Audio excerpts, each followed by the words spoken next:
Olá, o meu nome é José Pedro Silva, sou investigador do Centro de Física da Universidade do Minho e vamos então realizar a atividade laser pulsado nanosegundos e nanomateriais. Para isso, encontro-me no Laboratório de Filmes Finos 2 do Centro de Física da Universidade do Minho e vou começar por vos apresentar o equipamento. Este é o laser pulsado, portanto é um laser de fluoreto de Krypton, tem um comprimento de onda de 248 nanómetros e a duração do pulso é de 25 nanosegundos. Portanto, o laser sai por aqui. Depois temos aqui um conjunto de espelhos e lentes que nos permitem direcionar e focar o nosso laser para o nosso alvo que se encontra dentro da câmara. É aqui que fazemos a deposição do filme fino. O filme fino, para ter uma elevada qualidade, é necessário que previamente coloquemos a câmara em alto vácuo. Para isso, utilizamos uma bomba de vácuo primário, que se encontra aqui em baixo, que nos permite fazer um vácuo de cerca de 10 elevado a menos 3 millibar. E depois, a posteriori, ligamos também uma bomba turbomolecular que nos permite, nas condições que nós aqui temos, atingir um vácuo de 10 elevado a menos 6 millibar. Portanto, é no interior da câmara que nós aqui temos que se dá a deposição do filme fino. Então, como é que decorre este processo? Portanto, temos o feixe de radiação laser, que faz este percurso, entra na câmara, incide no nosso alvo, portanto, temos a interação da radiação laser com o nosso material, com o nosso alvo que tem a composição que nós queremos transportar para o filme. Portanto, nesse momento, quando se dá a interação do feixe laser com o alvo, temos a evaporação do material, onde injetamos átomos, íons, partículas de grandes e pequenas dimensões. De seguida, temos então o transporte do material do alvo, ou seja, o que acontece é que se cria uma pluma de gás com partículas altamente energéticas, onde são transportadas então os átomos, os íons que constituem o alvo. Estas partículas depois vão se depositar numa superfície, que será o nosso substrato, onde então temos a deposição do filme e o seu crescimento. Portanto, o processo de fabrico do filme divide-se em 3 etapas. Temos então a interação da radiação laser com o material do alvo, onde é evaporado o material, sendo injetadas partículas de grandes e pequenas dimensões, átomos e íons. Depois, temos então o transporte do material do alvo, onde é criada uma pluma de plasma, onde são transportadas as nossas partículas injetadas do alvo. Em seguida, temos então a deposição do material numa superfície, neste caso no substrato, onde irá ser então depositado o material e o filme irá crescer com a espessura que nós quisermos. Para a deposição do filme fino e também para a utilização deste laser, é essencial utilizarmos estes óculos de proteção, uma vez que o laser é bastante energético. Estamos agora em condições de iniciar a experiência, portanto, temos uma temperatura de cerca de 150 graus Celsius no substrato e temos uma pressão no interior da câmara de cerca de 10 elevado a menos 6 millibares. Portanto, é importante ter alto vácuo no interior da câmara para conseguirmos fazer um filme fino sem contaminações. Portanto, vamos agora introduzir o oxigênio no interior da câmara, por isso nós fazemos a deposição do filme de óxido de zinco com oxigênio no interior da câmara, por isso a pressão irá subir. Para isso, o primeiro passo será desligar as bombas de vácuo.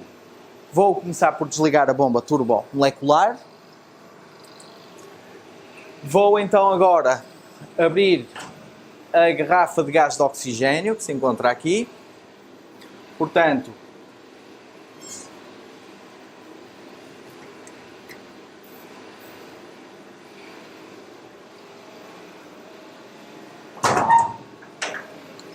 E agora então vamos introduzir o oxigênio. Vou fechar a bomba primária também.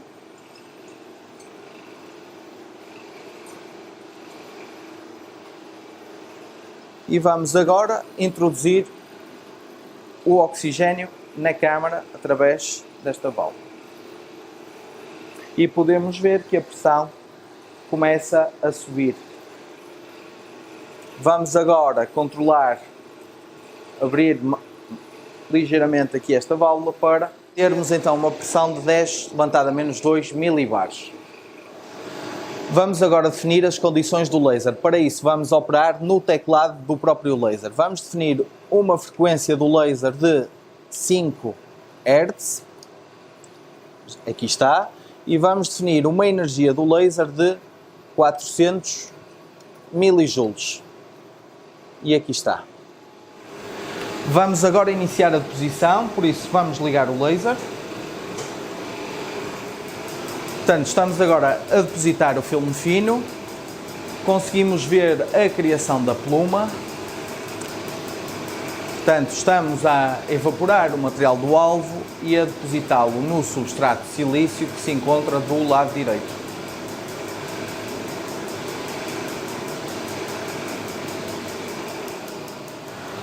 Já depositamos o filme fino, vamos agora abrir a câmara para retirá-lo.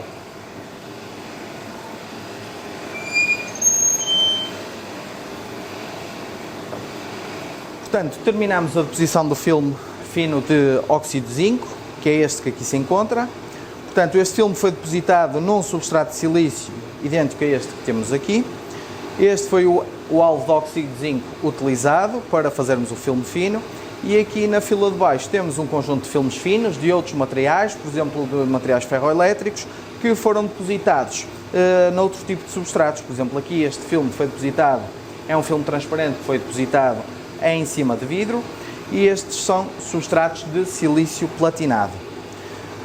Damos assim por terminada esta experiência do laser pulsado. Vamos agora ver alguns resultados experimentais que foram obtidos em filmes finos depositados aqui no Centro de Física. Portanto, agora no âmbito desta atividade de laser pulsado, nanosegundos e nanomateriais, vamos então ver algumas das aplicações, nomeadamente na área da microeletrónica, em memórias resistivas destes materiais que nós produzimos aqui no laboratório do Centro de Física da Universidade de Minho. Portanto, vamos estudar filmes finos para memórias resistivas de acesso aleatório. Na figura da esquerda temos então uma configuração típica destas estruturas, em que temos uma camada, um filme fino, normalmente nanométrico, que é ensanduichado entre dois elétrodos, o top electrode e o bottom electrode, que são normalmente metálicos. Na figura da direita temos então uma imagem, uma figura de uma memória resistiva, que é normalmente utilizada em dispositivos médicos, como aparelhos auditivos e sensores, da Fujitsu, neste caso. A vantagem destas memórias resistivas de acesso aleatório são que possuem baixo consumo de energia, alta velocidade de operação e leitura não destrutiva.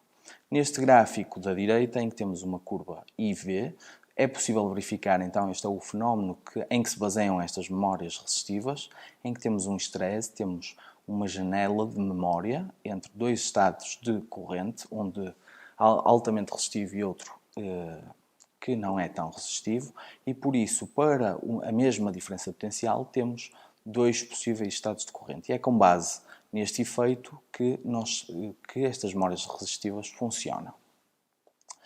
Para a produção destas memórias resistivas, usamos então um sistema de ablação laser para o fabrico de nanomateriais, que existe aqui no Centro de Física. Na fotografia do lado esquerdo temos então um sistema de ablação laser, que já utilizamos hoje. E do lado direito temos então uma representação esquemática da câmara onde se dá a ablação laser. Ou seja, temos um feixe incidente que entra na câmara, este feixe é focado através de uma lente, este feixe vai então incidir num alvo, que vai então arrancar o material do alvo, vai-se formar então uma pluma e depois que levará à deposição do filme no substrato. Temos então aqui também uma fotografia da própria pluma, que é bastante semelhante àquela que vocês já viram na deposição que fizemos. Portanto, neste estudo, o que nós fizemos foi estudar a comutação resistiva em 2 tipos de amostras. Temos aqui do lado direito a representação esquemática destas 2 amostras produzidas, em que temos um substrato de STO dopado com nióbio, um filme ferroelétrico de BCZT e depois elétrodos de ouro, e na outra amostra, onde introduzimos uma camada adicional de óxido de zinco, que foi o material que utilizamos hoje para fazer o filme fino. Na tabela do lado esquerdo temos então as condições experimentais utilizadas para o fabrico destas 2 camadas, do BCZT e do ZNO. Depois de fazermos esta deposição no sistema de ablação laser, com o laser pulsado, fomos então caracterizar as nossas amostras. Primeiro fizemos microscopia eletrónica de transmissão. Estas medidas foram feitas na Roménia. A microscopia eletrónica de transmissão permite-nos então identificar as multicamadas à nanoescala. Portanto, os filmes que nós produzimos têm cerca de 150 nanómetros e por isso temos que utilizar uma técnica que nos permita ver estas camadas. E neste sentido, a microscopia eletrónica de transmissão é uma técnica que nos permite visualizar estas camadas. Para além disso, permite também identificar a presença de todos os elementos químicos nas diferentes camadas, como é possível ver aqui nesta figura. Ou seja, na figura do lado esquerdo temos o filme BCZT, depois é feito, naquele retângulo que está marcado a verde, é feito um mapeamento químico dos elementos e do lado direito, com as diferentes cores, temos então os diferentes elementos, o oxigênio, o cálcio, o titânio, o estrôncio, o zircónio, o bário, e depois temos então uma sobreposição do estrôncio com o bário, onde é possível ver que não temos difusão entre as camadas. Na figura do lado direito temos então o filme em que colocamos o óxido de zinco por cima do BCZT. Novamente avaliamos, fizemos um mapeamento químico dos elementos nas 2 camadas. Estudamos também a cristalinidade das amostras, vemos que elas são cristalinas e também as interfaces. Nas 2 figuras de baixo é possível estudar as interfaces, portanto, e é possível verificar que elas têm um contraste muito bem definido. Portanto, a microscopia eletrónica de transmissão permite-nos então estudar e verificar a existência das diferentes camadas na amostra. De seguida, fizemos microscopia de força atómica. A microscopia de força atómica permite-nos ver, por exemplo, o tamanho de grão, como é que são os grãos que constituem a nossa amostra, e também estimar a rugosidade do filme, ou seja, perceber se ele é muito rugoso ou não. Neste caso, foi possível ver que o filme de BCZT, para além de possuir um tamanho de grão de cerca de 40 nanómetros, tem uma rugosidade média até inferior a 1 nanómetro. Ou seja, é um filme muito pouco rugoso. No caso do óxido de zinco depositado por cima do BCZT, podemos dizer que a rugosidade praticamente mantém-se, neste caso é igual a 1,1 nanómetros, por isso continuamos a ter um filme muito pouco rugoso. Para além disso, fizemos difração de raio-x. O que é que nos permite ver a difração de raio-x? Que os nossos filmes são cristalinos e que também temos um crescimento epitaxial dos filmes de BCZT e óxido de zinco nos substratos de titanato de estrôncio dopado com nióbio. De seguida, fomos então avaliar a comutação resistiva nestas 2 amostras. Do lado esquerdo temos então a curva corrente de diferença de potencial para a amostra apenas para o filme fino de BCZT e do lado direito temos então a curva IV para a heteroestrutura correspondente ao filme fino de BCZT com a camada de óxido de zinco por cima.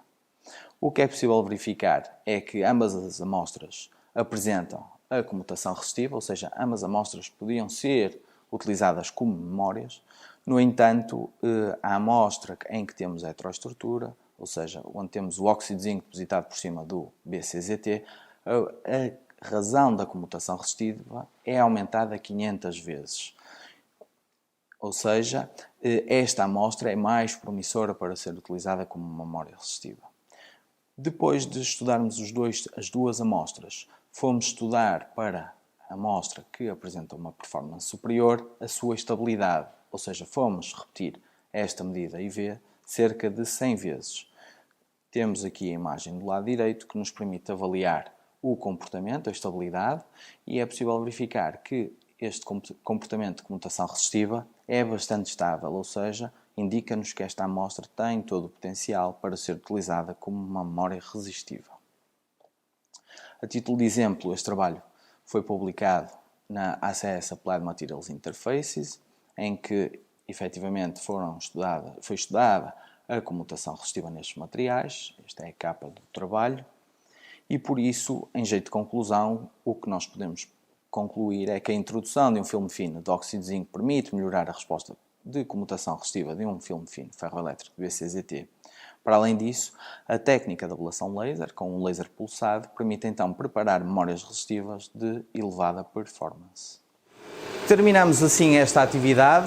Espero que tenham gostado e tenham compreendido então o processo de fabrico de nanomateriais através da técnica de laser pulsado. Vimos também algumas aplicações destes nanomateriais, nomeadamente em memórias resistivas. Espero que tenham gostado e encontro-me disponível para esclarecer as vossas dúvidas através do meu e-mail josesilva@fisica.minho.pt.